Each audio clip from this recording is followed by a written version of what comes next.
Hello, good morning, नमस्कार। सभी का स्वागत है पावर ऑफ नॉलेज लीगल मेरे चैनल पे। आई होप सब अच्छे से पढ़ाई कर रहे होंगे, अपने कंपटीशन में लगे होंगे।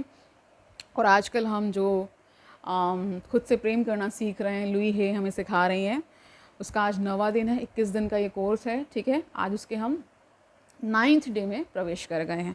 तो आज का जो शीर्षक है अपने भीतरी बच्चे को प्रेम करना, उसका भाग 2 है। भाग 1 हम 8वें दिन कर चुके हैं। शुरू करते हैं आज का सेशन। Let's get started.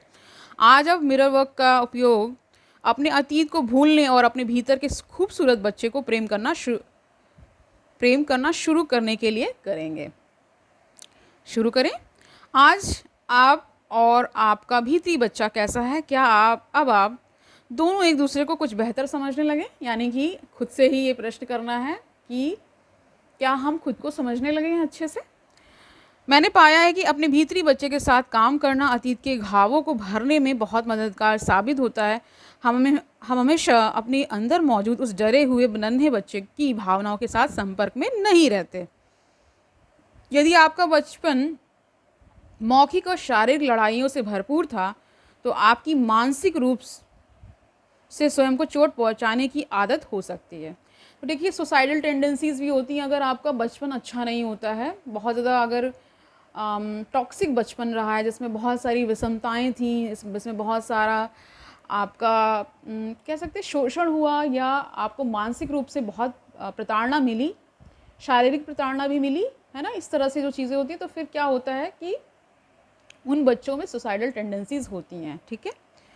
हम हमेशा अपने अंदर मौजूद उस डरे हुए नन्हे बच्चे की भावनाओं के साथ संपर्क में नहीं रहते।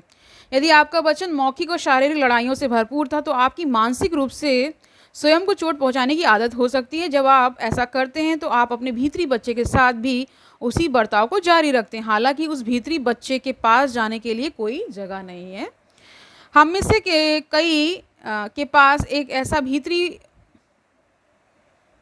बच्चा है जो खोया हुआ और एकाकी है और उपेक्षित महसूस करता है। शायद पिछले काफ़ी समय से हमारा अपने भीतरी बच्चे से जो एकमात्र संपर्क रहा है, वह उसे डांटने और उसकी आलोचना करने तक सीमित रहा। तो देखिए, क्योंकि आपकी कोई रिस्पेक्ट नहीं करता, तो फिर आप खुद की भी रिस्पेक्ट नहीं करते हैं।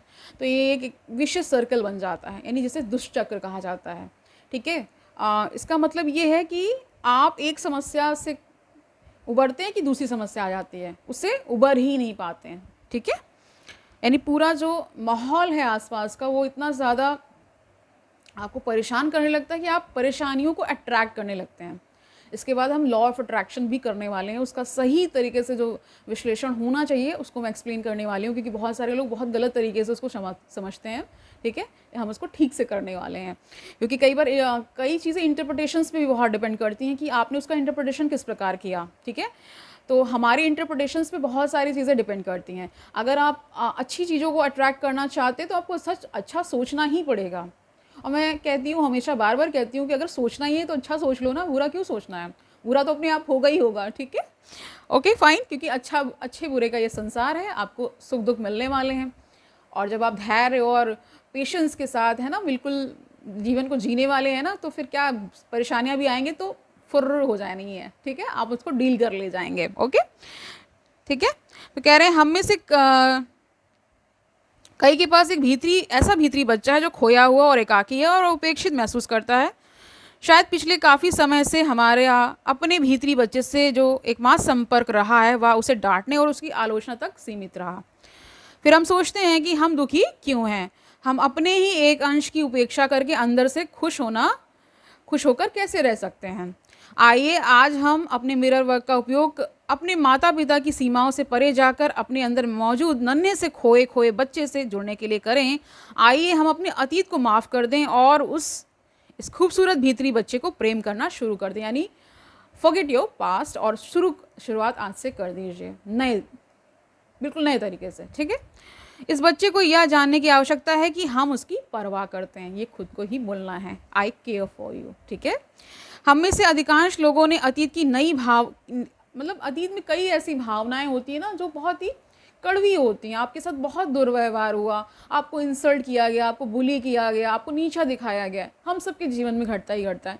तो कई बच्चे कोप अप नहीं कर पाते, इसीलिए वो फिर व्यस्त होकर के भी बहुत सारी मानसिक बीमारियों से जूझते हैं और फिर वो बहुत सारी और बीमारियां अट्रैक्ट करते चले जाते हैं। ठीक है, ये कोई ऐसा व्यक्ति भी हो सकता है जो 50 से 55 साल का हो, जो केवल बीमारियों को ही अट्रैक्ट कर रहा है, मानसिक बीमारियां, शारीरिक बीमारियां, इस प्रकार से। ठीक है, ओके। तो कह रहे हैं हम में से अधिकांश लोगों ने अतीत की कई भावनाएं और तकलीफ़ें दफन कर दी हैं। अपने भीतरी बच्चे से प्रेम करना सीखने में समय लगेगा। भाई इसमें भी समय लगेगा ना।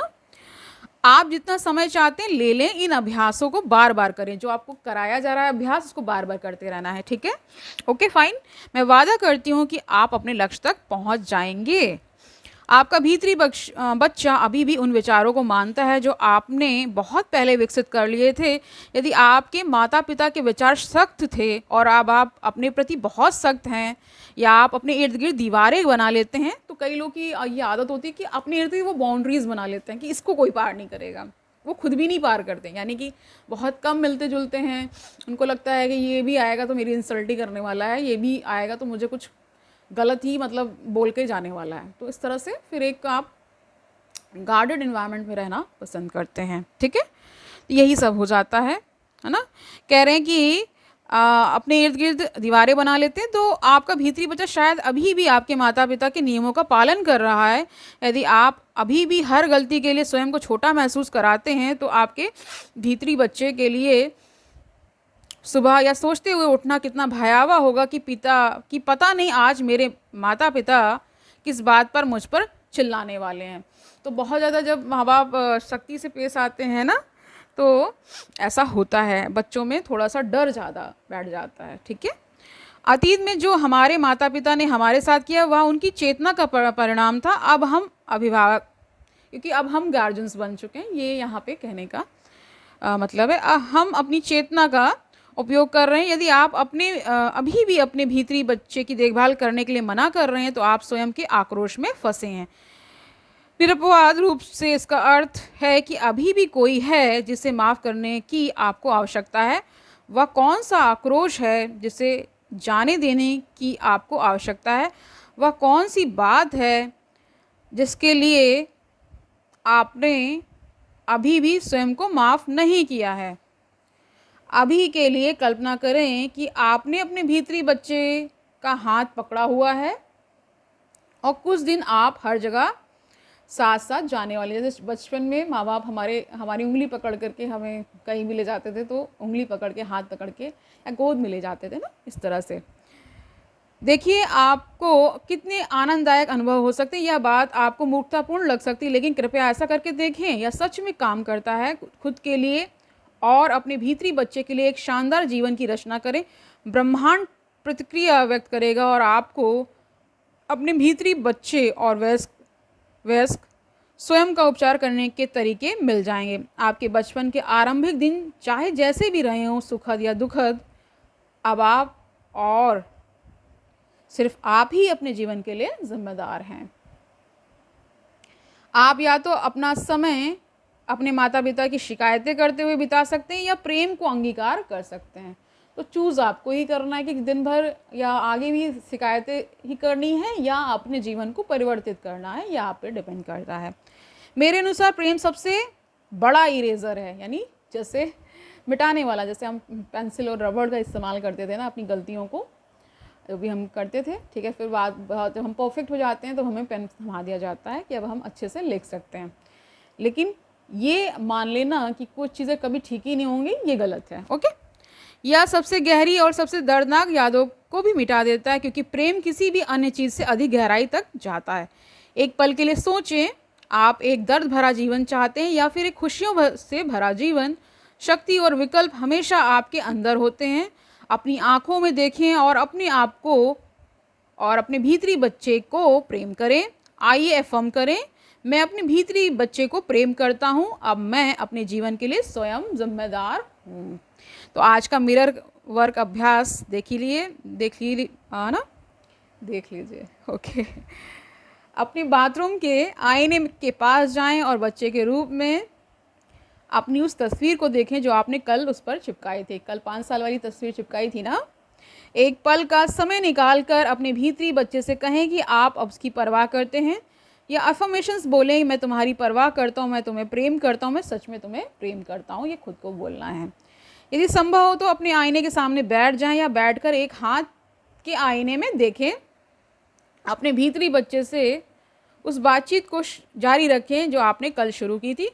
आप एक माफ़ी के साथ शुरुआत कर सकते हैं, खुद को सॉरी बोल दीजिए, ठीक है।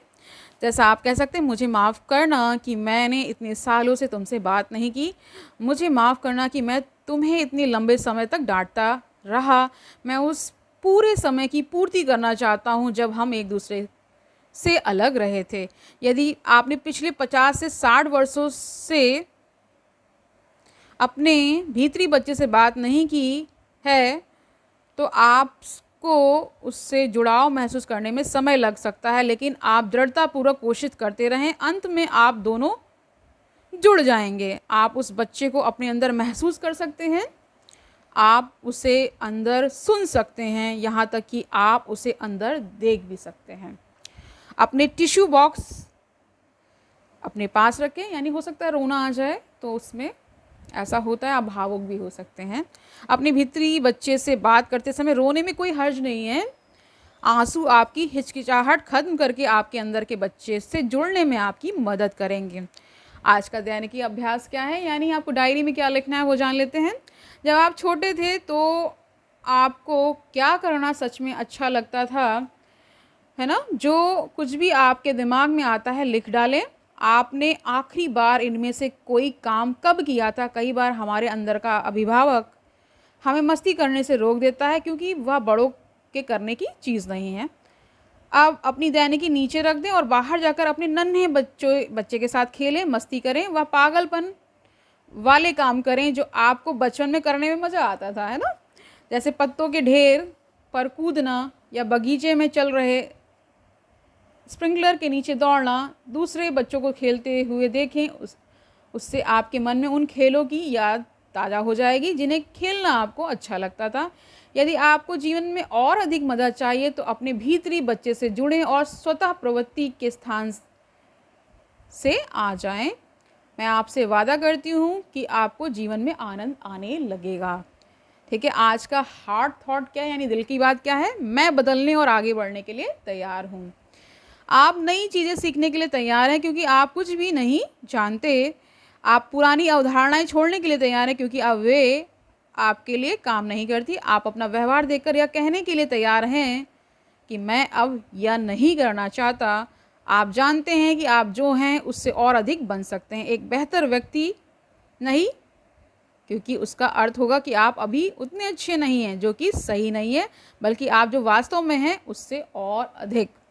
बढ़ना और बदलना रोमांचक होता है, भले ही ऐसा करने के लिए आपको अपने अंदर मौजूद कुछ कष्टप्रद चीज़ों को देखना पड़े। ठीक है, तो आज का मेडिटेशन क्या है 9वें दिन का, वो जान लीजिए। भीतरी बच्चे को प्रेम करना इसका शीर्षक है। देखिए मेडिटेशन में क्या करना है आपको। बीते समय में वापस जाएं, स्वयं को 5 वर्ष के बच्चे के रूप में देखें। इस बच्चे के आगे हाथ बढ़ाएं और कहें, मैं तुम्हारा भविष्य हूँ और मैं तुम्हें प्रेम करने आया हूँ। प्रेम से इस बच्चे को गले लगाएं और अपने साथ वर्तमान में ले आएं। दोनों को एक साथ आईने के सामने खड़े होकर प्रेम से एक दूसरे को देखते हुए देखें और जब आप वहाँ खड़े हों तो इस बात से अवगत हो जाएं कि आपके ऐसे कितने हिस्से हैं जो वहाँ मौजूद नहीं हैं। अब और पीछे के समय में जाएं, उस पल में जब आपका जन्म हुआ था। आप अभी माता नहीं, ठीक है, कि गर्भ से बाहर आए, यानी न्यू बॉर्न बेबी की तरह। शायद वह एक मुश्किल यात्रा रही होगी। आप ठंडी हवा महसूस कर रहे हैं और तेज प्रकाश देख रहे हैं और शायद किसी ने आपको अभी अभी थप्पड़ मारा है, आप दुनिया में आ गए हैं। आप यहाँ एक पूरा जीवन जीने के लिए आए हैं। उस नन्हे से बच्चे को प्रेम करें, उस बच्चे को प्रेम करें। अब समय में थोड़ा आगे बढ़कर उस पल में आए जब आपने चलना शुरू किया था। आप खड़े होते थे और गिर जाते थे, खड़े होते थे, गिर जाते थे, ये क्रम चलता था ना। और फिर अचानक आप खड़े थे और आपने एक कदम बढ़ाया, फिर दूसरा कदम आप चल रहे हैं। आपको स्वयं पर कितना गर्व हुआ था। जब बच्चा चलना सीखता है तो माँ बाप बहुत खुश होते हैं ना। उस छोटे बच्चे को प्रेम करें, उस बच्चे को प्रेम करें। अब समय में और आगे बढ़कर अपने स्कूल के पहले दिन में आए। आप अपनी माँ को नहीं छोड़ना चाहते थे पर आपने छोड़ा। आपने अपने स्कूल की दहलीज पर पहले कदम रखे। आपको डर लग रहा था पर आपने कदम बढ़ाया। आप जितना अच्छा कर सकते थे आपने किया, उस बच्चे को प्रेम करें, उस बच्चे को प्रेम करें। अब 10 वर्ष की उम्र में अपने जीवन को याद करें और उन सब चीज़ों को भी जो उस समय हो रही थी, शायद वह समय बहुत अच्छा था, शायद बहुत मुश्किल था, आपने उसका सामना करने की कोशिश की और सफल रहे। उस बच्चे को प्रेम करें और इस बच्चे को भी प्रेम करें, यानी हर स्टेज में खुद से प्रेम करना है। अब उस समय की ओर बढ़े जब आप यौवना अवस्था में प्रवेश कर रहे थे और उस समय की सब बातें याद करें। वह समय रोमांचक था, डरावना था और शायद उसे संभालना आपके लिए मुश्किल था, लेकिन आपने उसे संभाल लिया। आप जितना अच्छा कर सकते थे आपने किया और आप सफल रहे। उस व्यक्ति को प्रेम करें, अब इस व्यक्ति को भी प्रेम करना है। वह समय याद करें जब पहली बार क्या हुआ जब पहली बार आपको आपका प्रेम अस्वीकार हुआ, यानी आपको लव में रिजेक्शन मिला। आपने किसी को प्रपोज किया, आप रिजेक्ट हुए, ठीक है। आपके दिल में इतना दर्द हुआ था कि आपको विश्वास हो गया था कि आपको कभी कोई आपको प्रेम नहीं करेगा। आप कितनी तकलीफ़ में थे, आप जितना कर सकते थे आपने किया और आप सफल रहे। उस व्यक्ति को प्रेम करें, उस व्यक्ति को प्रेम करें। अब अपने जीवन में एक और मील के पत्थर पर जाएं। वह आपके लिए शर्मनाक या अद्भुत या दुखद रहा हो सकता है। जैसा भी था, आपने उस समय की अपनी समझ, बुद्धि और जागरूकता के साथ वह सब किया जो आप कर सकते थे। इसलिए उस व्यक्ति को प्रेम करें, उस व्यक्ति को प्रेम करें। आप अपने सब हिस्सों को इकट्ठा करके आगे वर्तमान में ले आएँ। स्वयं को अपने सब हिस्सों के साथ आईने के सामने खड़ा देखें और महसूस करें कि आप अपने जीवन की समृद्धि और परिपूर्णता को देख रहे हैं। निश्चित रूप से आपके जीवन में मुश्किल समय था, दुखद समय था, शर्मनाक समय था, उलझन भरा समय था, लेकिन कोई बात नहीं। ये सारे समय हमारे जीवन में घटते ही घटते हैं, बहुत परेशानियां आती हैं, लेकिन सबको हम पार करते हैं। वे सब जीवन के अंग हैं। अपने सब हिस्सों को प्रेम करें, ठीक है, सारे हिस्सों को प्रेम करना है।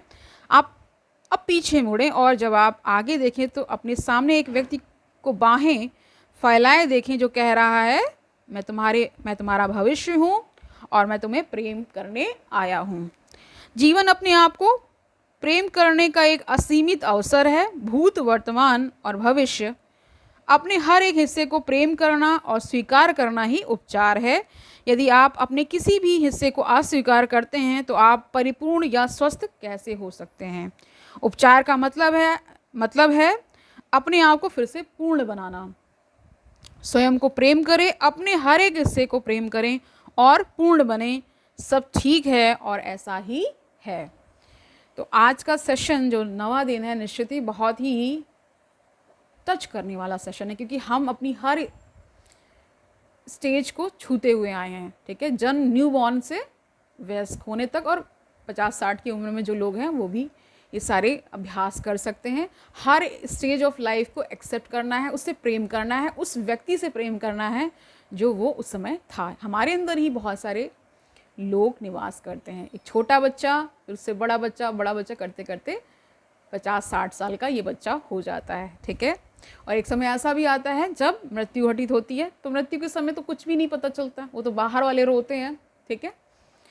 तो ये जो पूरी श्रृंखला है 21 दिन की, है ना, पूरा जो हम 21 दिन का कोर्स कर रहे हैं खुद से प्रेम करने का, ये मुझे बहुत ही लाभ पहुंचा रहा है। अगर आप ये सब कर पाएंगे, यानी जो मिरर वर्क करना है, आपको डायरी करना है, ठीक है, जो हम दिल की बात करते हैं और फिर मेडिटेशन करते हैं, 4 चरण इसमें बनाए गए हैं और हर एक चरण का बहुत सारा महत्व है। हर एक स्टेज को करते जाएंगे तो आप अपने आप को और पसंद करते जाएंगे, अपने आप को और खूबसूरत और ऊर्जावान पाएंगे, ठीक है। प्लीज़ इन सेशंस को अटेंड करिए, खुद से प्रेम करना सीखिए, तभी आप बहुत सारी मानसिक बीमारियों से बच पाएंगे। वरना क्या होगा, बहुत सारा क्रिटिसिज्म, बहुत सारा जो आपके अंदर वैमनस, ईर्ष्या, जलन, ये सब जो आती है ना, वो इसलिए आती है क्योंकि हम खुद को ही एक्सेप्ट नहीं कर पाते, तो बाहर हम किसको एक्सेप्ट करेंगे, ठीक है। जब हमारे अंदर खुद के प्रति एक्सेप्टेंस आएगी तो सबके प्रति भी आ ही जाएगी। ये पूरा एक कॉन्सेप्ट है, ये रूल है, ठीक है। तो खुद को प्रेम करना है, अपने आसपास की सराउंडिंग से प्रेम करना है, हर एक जीव जंतु से प्रेम करना है, पूरे संसार, पूरे ब्रह्मांड से प्रेम करना है, ठीक है। कल मिलते हैं, तब तक आनंद से पढ़ते रहिए, अपना बहुत सारा ख्याल रखिए, अपने उस छोटे बच्चे को ज़िंदा रखिए, उस छोटे बच्चे को मोटिवेट करते रहिए, उसको बहुत सारा प्यार करिए, बहुत सारा कह सकते हैं कि अच्छी अच्छी बातें बोलिए जिससे वो और ऊर्जावान हो पाए, ठीक है। कल मिलते हैं, तब तक के लिए ऑल दी वेरी बेस्ट।